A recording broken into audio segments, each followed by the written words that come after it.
So, is it big or is it slow?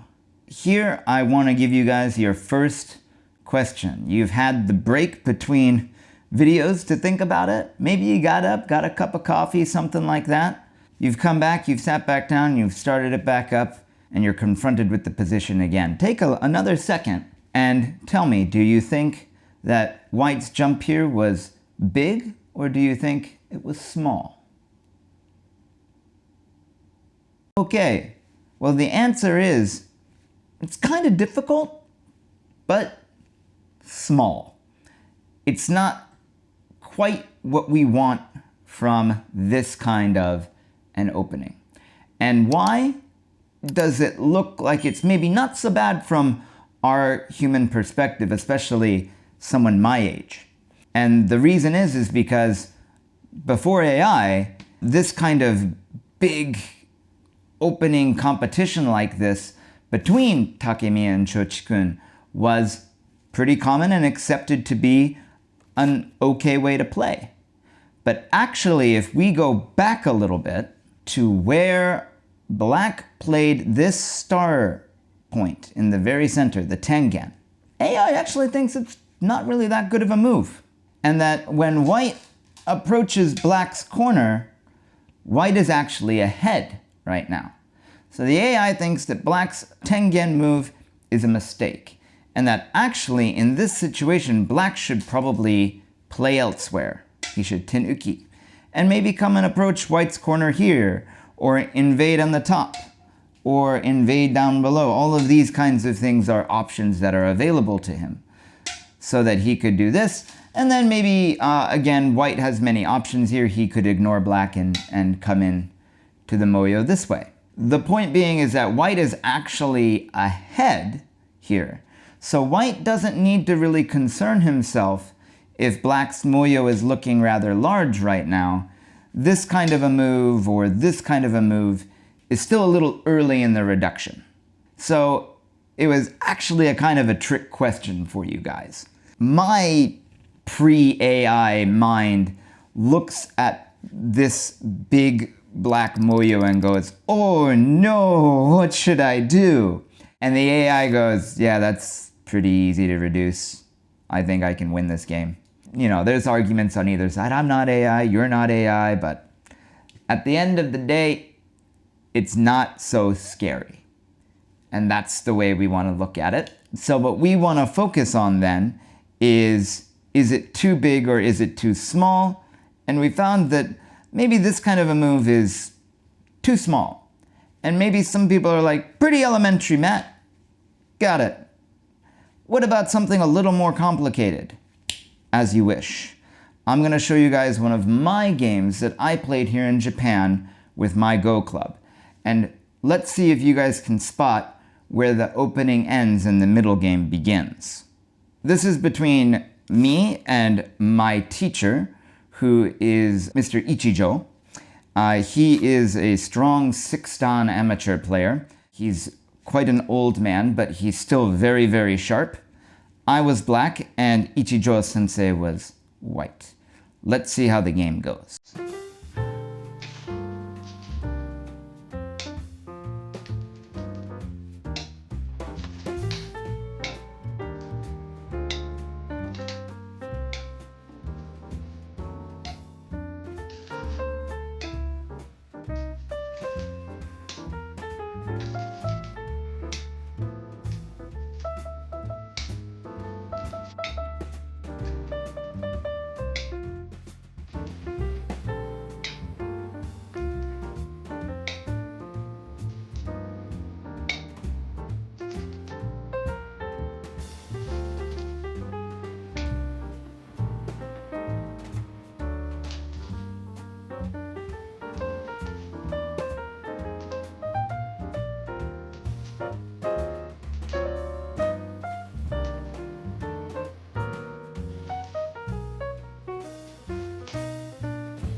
And I'll leave it off there. This is move 50. You've seen 50 moves of the game. At which point do you think the opening ended and the middle game began? Is it hard, if you think about it, to maybe pick one move to say, this is the start? Kinda. There was this move, 32, which dug out Black's base. This is a very big move. But Black traded this move for a corner enclosure and a high move that looked to reduce White and also expand his area over here. And not to mention that White's group is kind of clumped over here. Black was maybe approaching this. I was actually, because it's my game. I was approaching this in the sense that my group was light. And so there are some people who could say that this move 32 was the start. There are other people who might say that no, Black's group is light and he shouldn't worry about it, which I personally took that approach and didn't. I played another corner enclosure. My personal opinion, and it is just my opinion, and you still don't have to take it on faith just because it's my game, but my personal opinion is that the cut here was really the start of the middle game.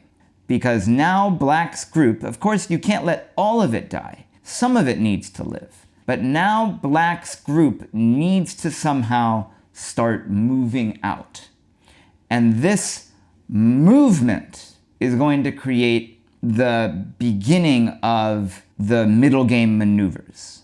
The answer is quite difficult, but it comes back to one question again. Was it big or was it small? Was White's move 32 big or small?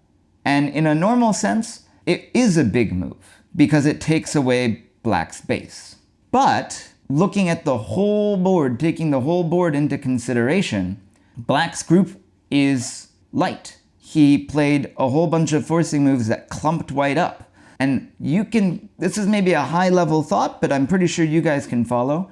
You can consider forcing moves as stones that you got for free. So I sacrificed 2 black stones and forced White into this clumpy shape. I don't need to really care so much about these stones. White's group is already inefficient. And so my approach was, no, your move was slow. In this board position, it's slow. It's not big. I'm going to ignore you, and I'm going to play a big point on the board, another corner enclosure. And that's just one example of how a slow move versus a big move can alter the flow of the game. As you can see, we got into some more high-level aggression down here, but if you look at the whole board, Black has 1, 2, 3 corners. And my group isn't really in much of a perilous position. This all can look kind of complicated, but the general idea is take a move that could potentially be big and ask yourself, is it or is it not big? And if you can decide correctly, you can keep the opening going for your own benefit or respond to it to save your group and prevent a big meltdown into a middle game that doesn't favor you. Let's take another example, this time from some professionals.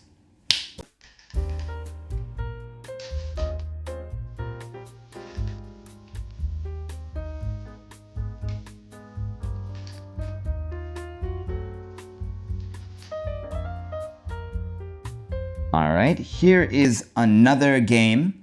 This is in the Korean League, actually, between the aforementioned Cho Chikun and Seo Bong-soo, whose name I'm sure I'm getting wrong. But Seo Bong-soo is black and Cho Chikun is white. This is actually the Seniors League, because this is 2019, so both of these like world famous, world champion players are old men at this point. And this is the 7th round. in the league. And we have a very interesting situation on the board where Seo Bong-soo just approached Cho Chikun's corner, and Cho, instead of responding, played a in-corner enclosure. This is a move that's kind of pincering from far away, is a way you can think about this. But now we're going to get into a really interesting kind of back and forth, and I want you guys to pay attention. Where do you think the middle game begins? All right, here we go.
All right, here we are again. Move 46. What kind of madness is this? Well, it's the exact kind of madness you'd expect from Seo Bong-soo, who is very hyper-aggressive Korean-style player, loves to cut, loves to fight, loves to just go. And also kind of the style you'd expect from Cho Chikun. He's taking the territory. Seo sacrifices some big groups here, trying to make that sacrifice into territory elsewhere. But the difficult part, I think, for me when I was reviewing this kind of a game is, where is the opening done? Where's the start of the middle game? We could pick move 5. We could pick move 10.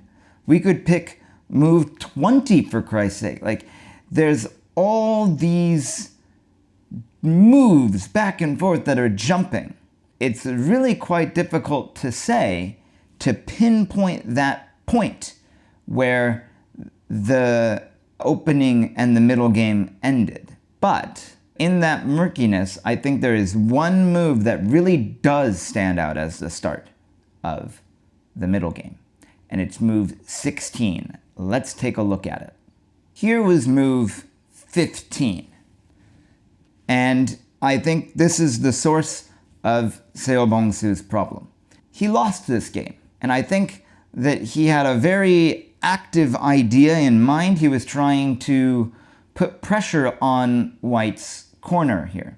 And move 15 here is not necessarily an unusual move, and neither is Cho's response at move 16, but I think that this is the start of the middle game.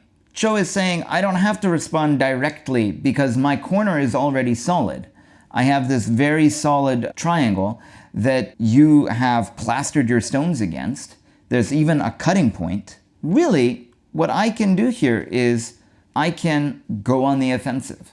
I have solid territory, you have no solid territory, and your groups are weak. And so move 15, while not being necessarily an uncommon move or a bad move or a wrong move, on this board is maybe in the wrong direction. If you want to learn more about the direction of play, I do have an excellent course on Kajiwara, who is the master of the direction of play.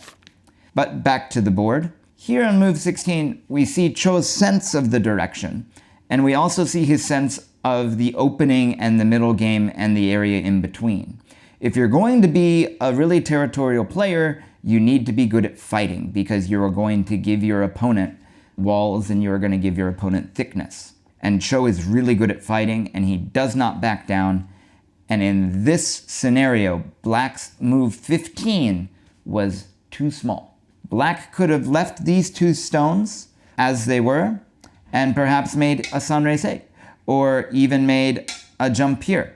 These kinds of moves would have been maybe a better way to set up the kind of game that Seo Bong-soo wanted. But you could also say that move 15 is Seo's style and that he's trying to pressure White's corner and that Cho just had a really good response in mind. Point that I want to make specifically for this course is that move 15, from a whole board perspective, was perhaps a little too slow or too aggressive, and Cho took advantage of that and decided, I'm going to start the middle game. And it worked to his advantage. He won this game by resignation. Let's look at one more game between these two players.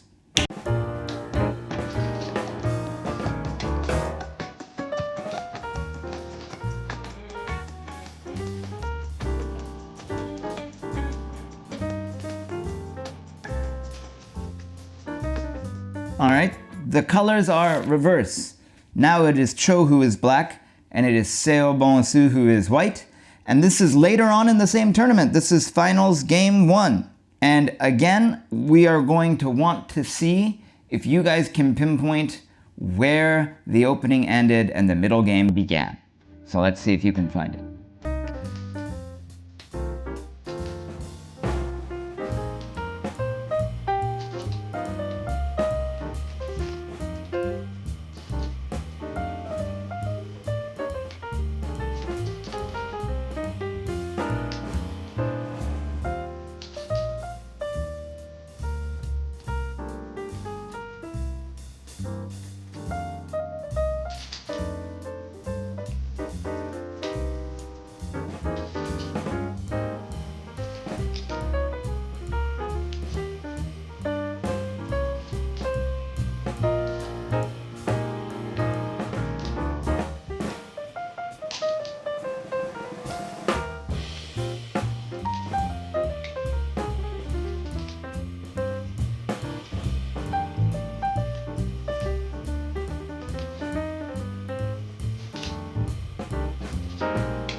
All right, here we are on move 42. Again, a very interesting, aggressive opening, this time by Cho Chikun, playing from one corner and bouncing back to the other. And Seo is also doing the same thing, taking advantage of the cut, letting Black push him down, coming over here to do some maneuvering on the side and get a double approach. And here at the very end, Black ends up taking a stone and White takes Sente to start reducing Black's potential moyo here. Just imagine if Black had gotten like a 2-space jump there. Whoa, big money, baby. But he didn't. Seo got the Sente and moved on back over to the other side. So what do you guys think? Where is the start of the middle game and the end of the opening? Where is it? There's again a lot of moves that we could pick. Perhaps move 29 is an expansion of the moyo, maybe not the most common opening move. And then we have Black's pincering of White's 2 stones here that might be considered an attack, or maybe even an invasion of White's kind of moyo that White was making down here. Or maybe even move 42, where White is reducing Black. All of these are pretty good candidates. I think that the money has to go to probably move 42. All of these kind of maneuvers down here we could say are somewhat in the vein of joseki. And then you could even say that all the moves that go down over here as well are expansions and claimings of territory. And even this pincer is not necessarily an attack because White is making this outside area here. This could maybe be considered a preparation for an invasion. But I think move 42 is quite clearly a reduction. It's quite clearly a move that is designed to expand white's influence and reduce black's influence. Again, if you compare, this is a really big move, right? It pushes out, looks to connect with his stone here on the bottom of the board, and also expands his area while reducing all of white's. This might look kind of thin, but it is kind of a wall.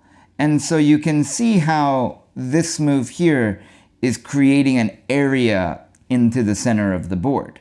And so this move, move 42, is the move that starts the middle game. It says the middle game has begun. Now this is a key moment, because if you fail to notice that and play an opening move, like a one-space jump here, which doesn't look bad.